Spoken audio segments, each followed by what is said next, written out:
전통 있고 유서 깊은 부천 검도관에 찾아왔습니다. 이 최흉의 무술이라고 불리는 시현류.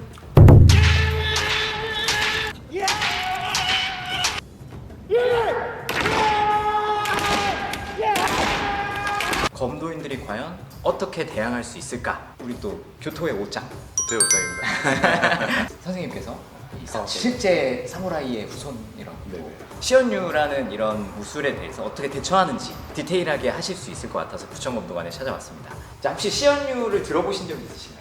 시연료 들어봤죠.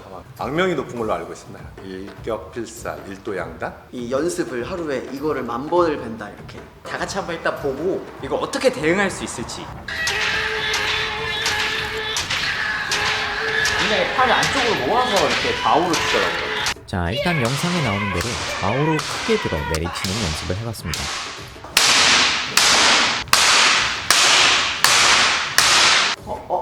우와. 부러졌습니다. 그만큼 파워가 그만큼 있다는 거예요. 제가 듣기로는 전쟁에서 이 병사들을 굉장히 빠르게 훈련시킬 수 있는 방법이었다고 합니다. 받아서 가는 게 유효할 것인가. 원래 또 첫 칼은 받지 말라는 거. 그러니까 시연류의 첫 칼은 상대방이 칼을 막을 걸 상정해서 칼과 몸까지 같이 베기 위해서 치는 칼이다 보니까 칼과 함께 내 몸이 잘린다고. 약간 이런 식으로 같이 들렸다가 약간 이런 느낌이었어요. 그래서 온몸으로 이런 식으로 달려온다. 발을 이용해서 순간적으로 회피를 하고 다시 회수되기 전에 승부를 보는 게 좀 낫지 않을까. 여기 두 번째 오기 전에. 이 옷. 그래서 시연류라는 건 이제 안 상태라고 하면은 좀 그렇게 대처가 되지 않을까. 그렇으면은 수박밖에 없는데 찌는 쪽에 가거나 칼이 도돌하게 막아놓고 되던가. 첫 칼은 피한다. 뭐 여기서는 찌릅니다. 찌르고. 그러니까 선공을 하시는. 일단 검도를 배운 사람으로서는 먼저 성공을 하는 게 맞아요. 하고 오는 여기를 벤다. 네. 아무리 시뮬레이션 돌려도 한 대 맞고 시작할 것 같아요. 약간 딱 맞고 머리를 딱 치거나. 할 때 들어가서 유도를 아사바리를. 아이키도로 가겠다. 약간 이런 느낌으로. 제가 생각한 거는 약간 이제 칼을 흘려내면 좋지 않을까. 흘려내는 거는 또 가능할 수도 있다고 생각하거든요. 받아가는 건데 힘을 다 받지 않고 약간 흘려낼 수 있으면 좋은데 여기서 들어가서 약간 이런 느낌으로 가면 제일 좋지 않을까 했는데 모르겠네요. 될지 안 될지. 테스트를 한번 해보도록 하겠습니다. 시연료 역할을 또 제가 한번 해보겠습니다.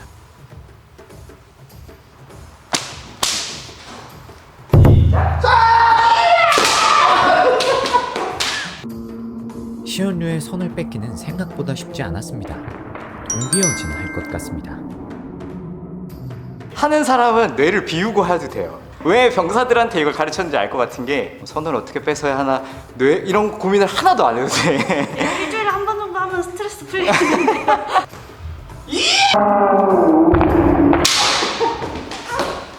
이렇게 먼저 하도 들어와서 죽을 것 같아. 그러니까 찔려도 그냥 이렇게 맞아.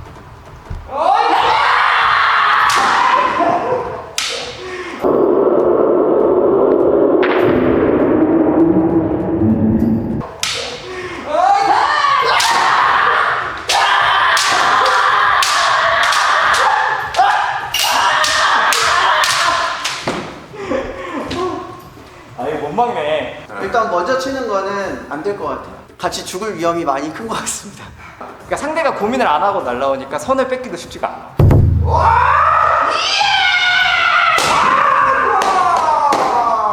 스텝을 이용해 한 박자 검을 피한 다음 그 후에 공격을 노리는 것은 매우 좋은 방법 같습니다.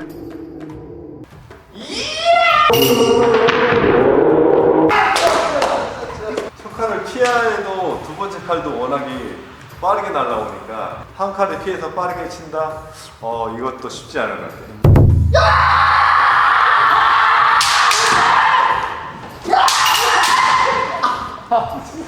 검을 받아서 가는 기술들 역시 가능하기는 해 보입니다. 물론 상대가 검째로 베어버릴 생각으로 강하게 베어낸다면 검을 돌리는 것이 조금 힘들어 보이기는 합니다.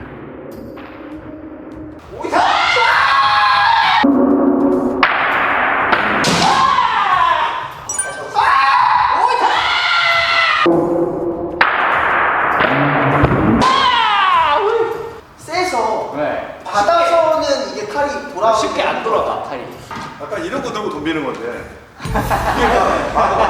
무섭다. 무섭다. 무섭다. 무섭다.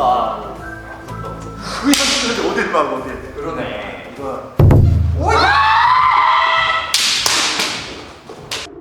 검의 방향대로 흘려버리는 스리하게 와자가 조금 더 나아 보입니다.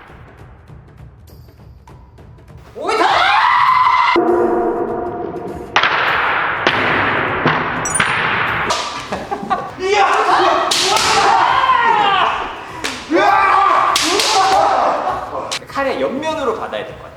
칼 날끼리 닿으면 거기서 약간 멈춰버릴 것 같으니까. 어쩌면 유술이 해결 방법이지 않을까라는 생각이 갑자기 들게 되는데 멤버 격투기 한다는 사람은 무조건 이 거리를 주다가 상대방이 치러 들어올 때 너를 잡아야 된다는 거야. 왜요?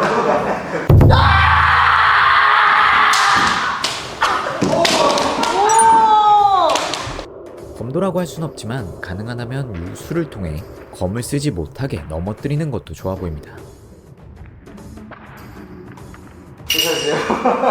이게 확실히 답이 해답이다. 타이밍이 뺏겨요. 아. 내가 뇌를 비우고 때리니까 더 이 사람의 패턴을 읽기가 쉽다. 아, 이 뇌를 비운 만큼 뭔가 이런 유술이 잘 걸리는. 단순해진다. 아.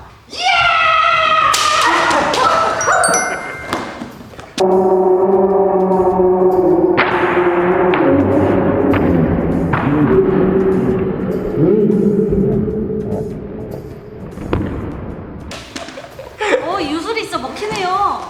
이게 잡지 않은 방법이 없는데. 근데 저희가 또 검도인으로서 이거를 격파해야 그 의미가 있긴 한데. 그래. 검도인으로서. 검도인으로서. 검도인으로서.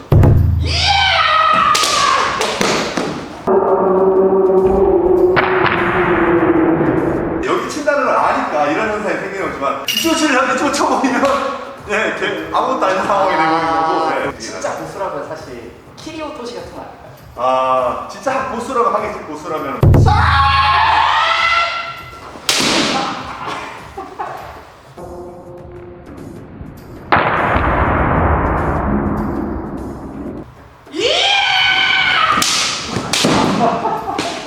이게 제일 깔끔한 것 같아요. 또 하나의 해답은 순간 거리를 좁혀서 코등이 싸움을 만들고 상대를 밀쳐 퇴격 공격을 하는 것이었습니다. 붙어서 코등이 싸움으로 태격까지 연결되는 약간 요 기술이 가장 현실적인 뭔가 답이었던 것 같아요. 여태까지 그렇죠? 그래요. 좀 보니까.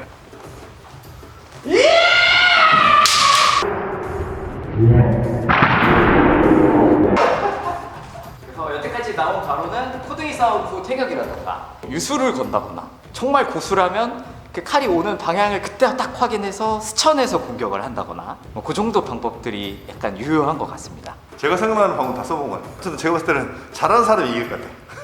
어느 쪽이든. 저는 유술을 못하지만 유술도 하나의 방법은 맞는 것 같고 사실 되게 단순하잖아요. 근데 생각보다 파괴력이 있습니다. 이 방법이 되게 오랫동안 유지된 데는 이유가 있다. 뭔가 파괴하는 게 그렇게 쉽지는 않은. 실제 시연유랑은 다를 수 있다. 요거를 좀 참고해 보시고요. 다른 유파에 대해서 테스트를 해보고 제가 시험을 해봤는데요. 조금만 안다는 거는 전체를 알 수가 없는 거고 정말 무서운 한 칼의 기세가 너무나 강한 유파라고 무술이라고 생각합니다. 검도에도 같은 말이 있는데 만 가지 기술을 가진 사람보다 한 가지 기술을 1000번 연습한 사람이 더 이제 강하다라는. 이소룡이 한 번 아닌가요? 그 이소룡인가요? 처음 학기 전까지는 누구나 계획은 있는 것 같아요. 자, 그럼 지금까지 호구 커플 부처검도가 이었습니다. 화이팅! 말 그대로 최신 3단봉입니다. 상대를 제압할 수 있지만 너무 길지는 않은 적당한 길이, 그리고 아이폰 프로 버전과 비슷한 226g의 무게를 자랑합니다. 내가 캄캄한 밤에 어두운 블랙 색상의 3단봉들이 괴한에게 보이지 않는 경우 때문에 위협감을 줄 수 없다는 점을 고려하여 밤에도 잘 보이는 화이트 색상으로 디자인되었다고 합니다.